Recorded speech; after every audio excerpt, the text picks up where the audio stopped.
All right, let's do a little baseball talk now. The New York Yankees, 10 games over 500, still second place in the American League. Beast, Tampa. Gotta love the Rays, up by a half game on the Yankees. And look who's coming on strong, the Boston Red Sox. 8 wins and 2 losses in their past 10. Now, 3 games over 500, 4 games back. You know all of these squads are going to be in the mix when push comes to shove, but the Blue Jays won't. Right, Mike? Well, yeah, I mean, we know that the Blue Jays are in a rebuilding scenario. I mean, I know it was encouraging that the Vladdy Jr. hit 2 home runs in San Francisco over the head of Kevin Pillar. But that's the track that the Blue Jays are on. It's like getting their young players acclimated to the major leagues. Eventually calling up Kevin Biggio and Bo Bichette. And, I think maximizing the value of some of their veterans that are still on the roster, like Justin Smoke or Aaron Sanchez or Marcus Stroman. And I think that's continues to be the direction I think that Atkins and Shapiro will follow, is they're going to maximize the value of those players, hope that they have good years. And then before July 31st, I think they're going to be traded. And, that makes sense because I think they need young pitchers that are around the same age as Guerrero and the other 2 that I mentioned, and all of them coming up at the same time, rather than Sanchez or Stroman, who could be free agents after next season, leaving for nothing, or spending big money, or spending Guerrero big money. Jr. with his 2 home runs in San Fran on Tuesday becomes the 3rd youngest player to hit his first 2 major league home runs in the same game. Pretty impressive. He's only 20. Which tells the story of a young man who is playing in the major leagues on average 2 or 3 years before he should be.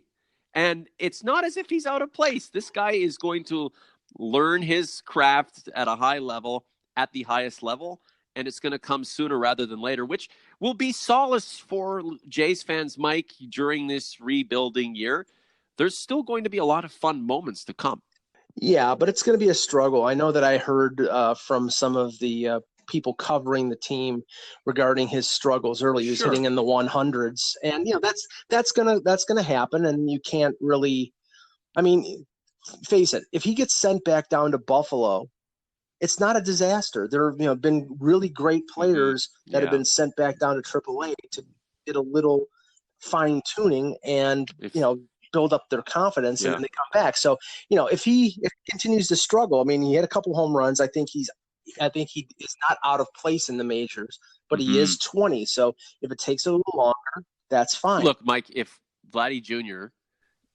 can't hit the broadside of the barn and goes 0 for 50 a la Lyle Overbay, then maybe you move him out for a little bit to clear his head.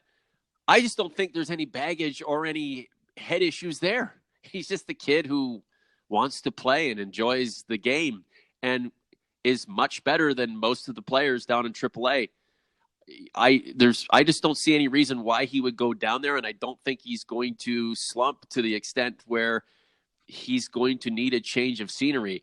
And by golly, Mike, the Blue Jays don't really have anybody else who should be playing in Vladdy's place and who's more deserving of being there. He's going to be a cornerstone player for a team for a very long period of time and might be a part of a team that eventually overcomes the Yankees and Red Sox and they win that World Series. So just let him do what he does. Give me some thoughts on the Yankees right now, just kind of doing business the way they have to, and what's the injury status? What's the health status? Where do you see this team finally coming together and really making a big run of it?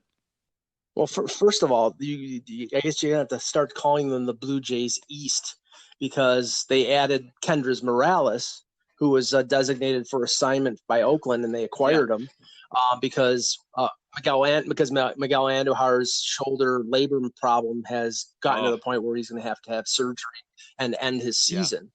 But they needed a part-time DH, and Morales wasn't working in Oakland, so he's a left-handed hitter. So, or is he a switch? I think he's a lefty. But he plugs in for them. But now they have Happ, they have Tulowitzki, they have Morales. I'm wondering when Marcus Stroman gets traded to the Yankees. But he'd help. Right now it's like Oh, he definitely help, and he's from. I think he's from the New York area, so I don't think he'd be phased by No. the media scrutiny and publicity.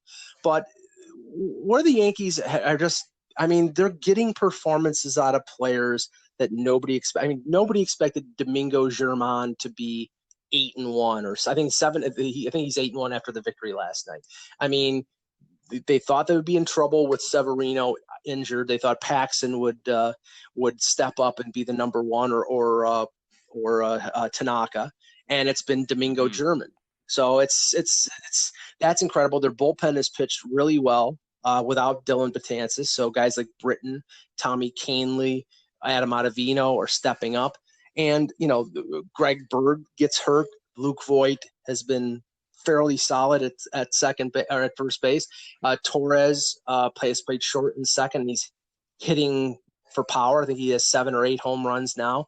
DJ LeMahieu, they bring in as a free agent. He steps right in. He's hitting over 300. I mean, Gio Urshela, who was with the Blue Jays last year, who was with Cleveland a couple years ago, who was basically a defensive replacement. He's getting big hits. He's hitting over 300.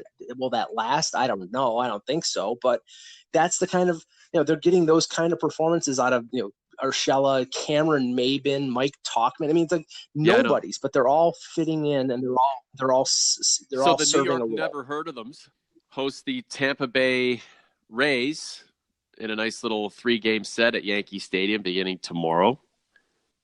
Do we read anything into this series at all, other than let's just play some baseball and see how far this group of ragtag Yankees can get this team over 500? 10 games right now, not too bad. Yeah, it's basically right now the Yankees trying to stay within reasonable distance as they slowly get their players back. They got Frazier back a couple weeks ago. Aaron Hicks played his first game of the season yesterday. There's talk about Betances throwing. The ironic thing is that the two players whose status are biggest in question and there's mostly silence on is the two big guys, and Stanton and Aaron Judge. It doesn't sound like Judge is anywhere close to coming back. But as their lineup gets a little bit stronger, then the focus on those role players diminishes.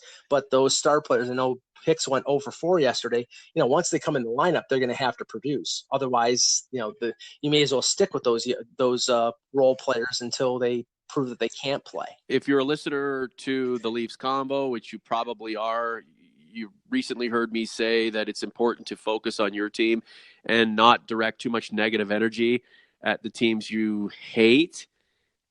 But I will break my own rule when it comes to the Boston Red Sox. That market needs another championship. Like, I need more sciatica and another labrum surgery, especially with the Bruins potentially winning a Stanley Cup here in the next couple of weeks. And the Boston Red Sox, I don't like Fenway Park. I don't like the uniforms. I don't like the Neil Diamond, Sweet Caroline bullshit that they play at the 7th inning stretch or whatever it is. Houston's up to its old tricks. The Astros going into Fenway Park this weekend. Do the Astros do anything, or do you think the Red Sox are beginning to find a bit of momentum here and look the F out?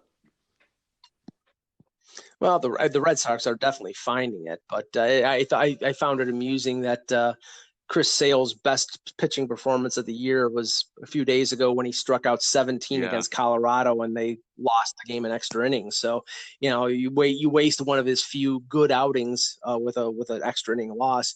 I mean, a team this good was not going to continue to struggle as they did in the first month. It was a little bit of a World Series hangover, but Betts, Benintendi, there's just too many good players, and if their pitching gets in line, and I think that's going to be their Achilles heel, is not their hitting, because their hitting is premier.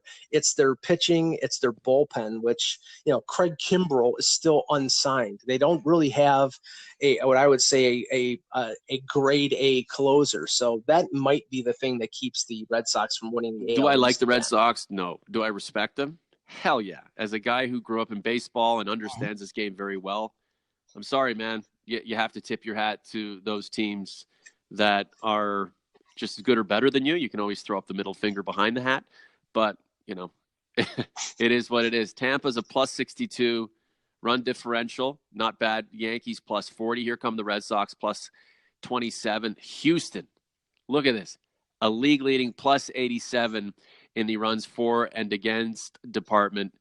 That's pretty outstanding. And if I'm looking at it right now, I've got to think, for me, they're the team that I might throw a couple of shekels down on winning another World Series. Last word to you. What I'm looking forward to with baseball is the deadline, because it's always interesting, and with the injuries that the Yankees had, with the slow start of the Red Sox, I think these big teams, that there's plenty of room for them to improve, and I think they'll open up the coffers to try to add one or two players that really help them going Michael, we'll forward. talk to you soon, buddy.